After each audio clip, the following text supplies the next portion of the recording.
condenser housing.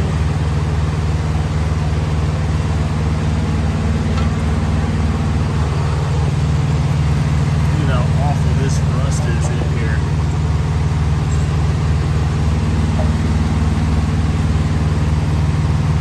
And that's where it was leaking.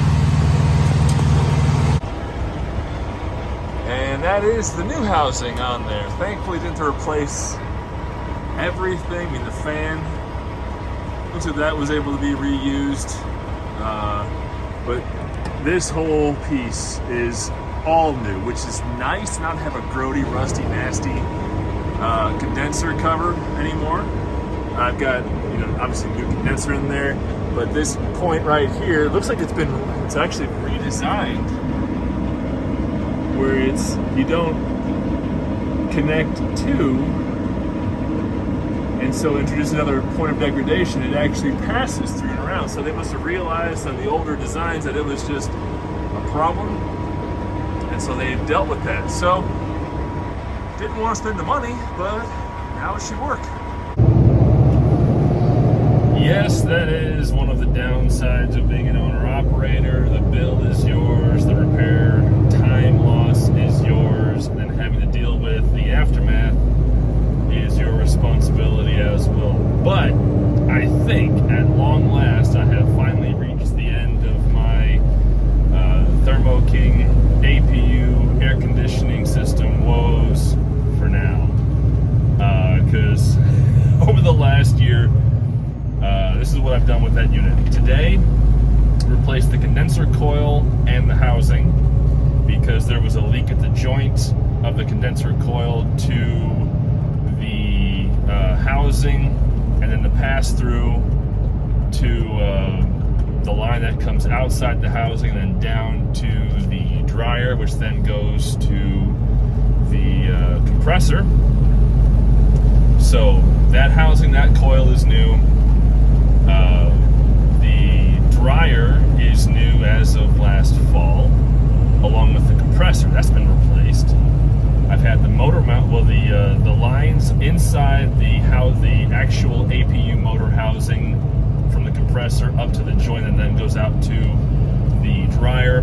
Those were replaced because those were rubbing against the motor mounts, so those had to get replaced because those were worn. So I've basically rebuilt the AC system, or more accurately, I've had the AC system rebuilt almost completely on this APU. But, you know, the APU itself is 7 actual years old, essentially. I mean, because the company that owned this truck before I got my hands on it, they had it for at least 3 years, 3.5, give or take, because they put 360,000 miles on it before I bought it. I bought it. I have put 290,000 miles on it, almost, in the almost 3 years that I've owned it. So assuming that the APU itself is only about 6.5 years old, that's still a lot of time out in the elements, still a lot of wear and tear on the system, still a lot of hours of operation, because the hours counter said about 12,000 and change on it, you know, when last I looked at it. So it's a lot of time for these APUs to run, a lot of time, you know, for these units, the parts just to wear out. And unfortunately for me, the issue that I'm encountering is that, except for me blowing up the compressor like a moron because I put the wrong refrigerant in there, I put the refrigerant with a leak stop additive, don't do that, in the system, and I think I overcharged it as well. So the compressor seals on the unit itself, the compressor seals blew out, which was really unfortunate because I had to spend, you know, $700 to buy a new compressor. Then I had to spend a couple of hundred in hours of labor and compressor oil to get it installed. And then I had bought a spare dryer, so I already had that part. I just had to have that put on, which was nice.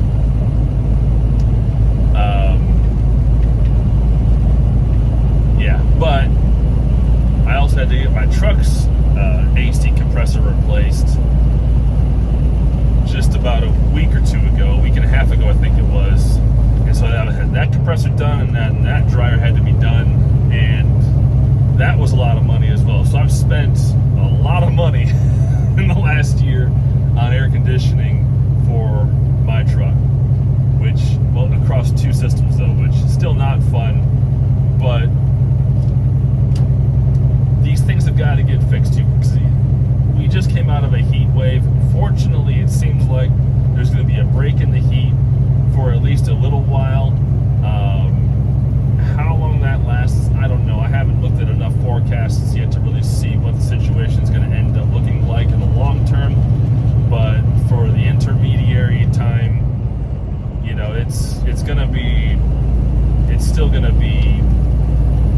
summer. It's still August.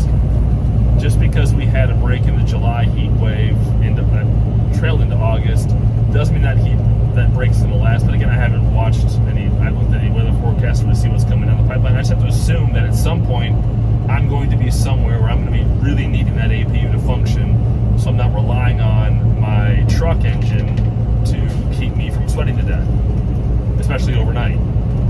So, because I'm not afraid to admit it, I'm not ashamed to admit it. Yeah, I need my air conditioning. I need it to work. Because I know at some point I'm going to be back in Florida or Louisiana, Georgia, Mississippi, Alabama, Texas, Oklahoma, where I was just at actually. You know, somewhere it's going to be really, really hot and humid, and it's going to be just not fun at all to not have air conditioning. And, you know, I don't want to say I'm weak, but I need my air conditioning. I'll say that much. You know, and I'm on the road a lot during the given month, so I feel I should have it. And unfortunately, when it breaks down, you just gotta take the time to get stuff fixed. And it's not fun to do it.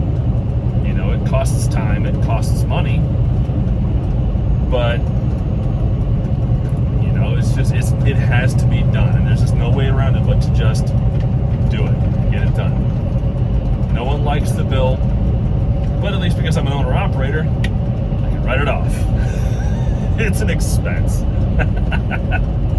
That's about the only saving grace. Aside from now the unit actually works, it's blowing really cold air, which is nice. There's no leaking. You know, fittings are replaced, new condenser, new housing. So it's really difficult to be unhappy about that situation. I just need it to work for a long while more. And hey, now a bonus, if I decide I want to trade out of this truck at some point in the next little while here, I can look at the APU and say, yeah, now you're going to bring me some value because I put enough money into it by now that I think I'm getting close to the point where I'm breaking even on it, because a used APU in 2020 was about $8,000 out the door, I think it was. And when I bought the truck, I bought it from a dealership that told me, yeah, we're not looking at that APU as an additional cost on the sticker price, because this truck was $66,500 sticker in December 2020 with 368,000 miles on it, I think it was. Which was, you know, that was fair in 2020, but that was also comparable to the sticker prices for a lot of other trucks with similar mileage. So essentially, the APU was free, because the dealership said, yeah, we're not including the fact that this thing has an APU in our price because this is how we're doing these trucks right now. Okay, that was then. I'm sure it's different now. But since then, the amount of work and money and time I put into this thing to get it to function and operate, I just replaced the alternator on it. I've replaced the AC compressor. You know, I've done routine maintenance. I had to replace the control board by accident because the guys who sold me the control board were going by the book and not by proper mechanical troubleshooting, and they missed out that it was actually a post on the alternator that just had corrosion on it. Once I cleaned that off, it was fine. So that was one I did not have to spend. But you know, mistakes like that get made. You just learn from them and you move on down the road and you just keep it going. I've replaced the fuel pump. I've replaced the water pump.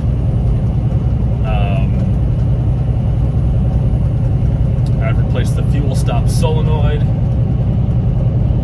So I think to this point, I'm still probably under the break-even point on the APU, but over the last almost 2 and 3/4 years almost, I've put at least, I think, just spitballing, probably at least $6,000 into the APU.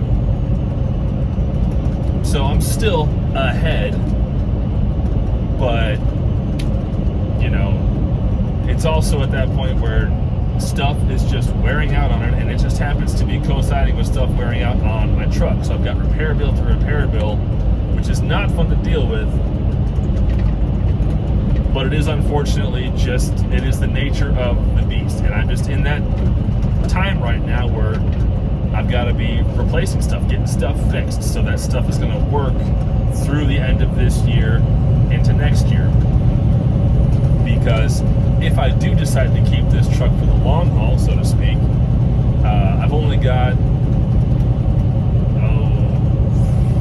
I'm well under a year left in terms of the loan that I've got on it and what I have to repay on it. Yes, so in a manner of speaking, it is very much a likelihood, if not a certainty, that within the next 9 months or so, I will have this truck paid off. Actually, I think it might be even closer to 6 months I'll have this truck paid off. So sometime between January and March of 24, I will have this truck paid off.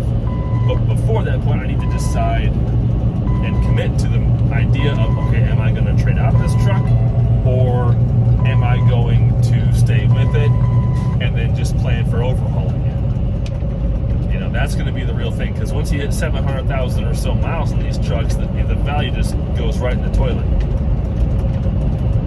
Especially on trade, and especially with things going the way they are with the trucking industry, you know, there is real likelihood that the used truck values could begin to degrade even further as more and more, you know, lease operators might end up going out of business, and as prices of fuel creep back up as they are right now, it may be real difficult for a lot of folks to maintain their operation. You know, folks are going out of business every day. It seems like Yellow Freight is essentially, it's certified that yes, they are shutting down, and whether or not they get picked apart by other LTL carriers for their resources and their drivers in order to end up, you know, being parted out to like Saia and Holland and Dayton Freight and Estes and Old Dominion and whoever else, you know, there's a real chance that they're just the biggest to go under yet. And I'm sure there's still more that could end up going under as well. You don't want to see them go under, but it's also a fact of life. That's just kind of the way things are bouncing right now. The folks that are on the margins, their margins are real thin, they're going under.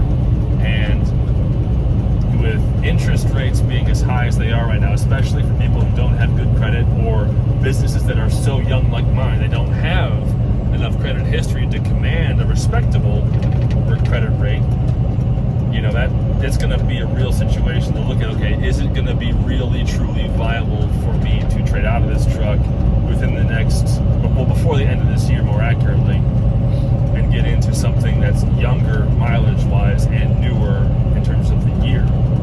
You know, that's going to be a real question that's not going to have any solid answer, because interest rates almost certainly are going to stay high through the end of this year, probably into next year for a good portion of it. And whether or not we slip into a true recession is a question that also doesn't have an answer, because we're kind of on that knife edge. We're balancing. We can either go one way or the other. And I think we're probably going to end up dipping and maybe not sliding all the way in, but we're definitely, it's going to be rough. Especially coming out of this year into next year. And of course, next year we have an election fight. That's going to be interesting to see how that all plays out. And that's going to affect the economy as well. We'll see how it all shakes out. But suffice it to say, no one's out of the woods right now. Everything is up in the air. So it does make good sense to fix what you can and keep things running. So it may be I just need to start planning, you know, to overhaul this truck and just keep it until I run them, you know, get 1 million miles on it. And then, you know, see what happens when I hit 1 million miles on this truck in, you know, 3 years or so. We'll see how it all shakes out. But anyway, YouTube, thank you so much for watching. Hope you enjoyed the rusted out housing that I showed you at the start of this video. And I hope everything I rambled about from that point onward made sense. And I'll see you down the road.